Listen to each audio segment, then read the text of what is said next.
And this is a flame sensor. When your flame sensor goes out, what will happen is your gas valve will open and you'll see the fire.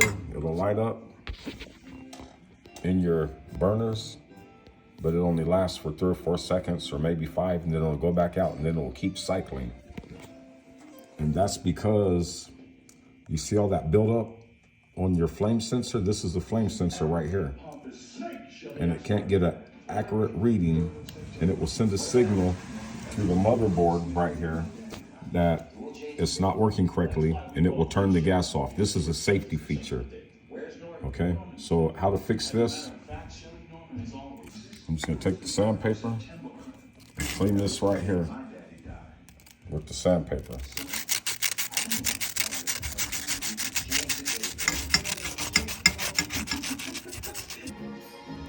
Now you can tell the difference. See how clean it is now?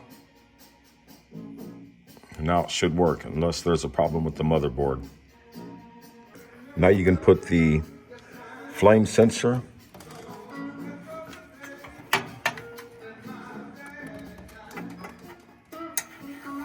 right back where it belongs. Then just put your screw back in and you should be good. We'll rev it up and see what it does.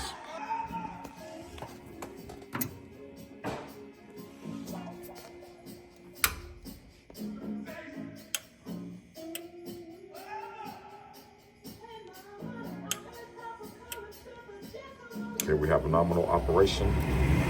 The inducer motor just came on. This is the inducer motor.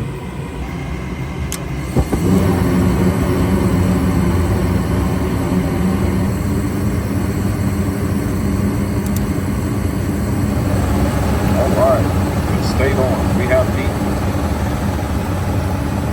That'll save you about $100. And the reason why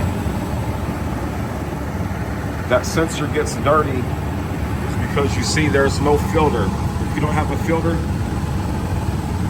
that filter keeps the dust from getting on the flame sensor, because it cooks the dust. When the dust touches the hot metal, then the sensor doesn't give you a proper reading.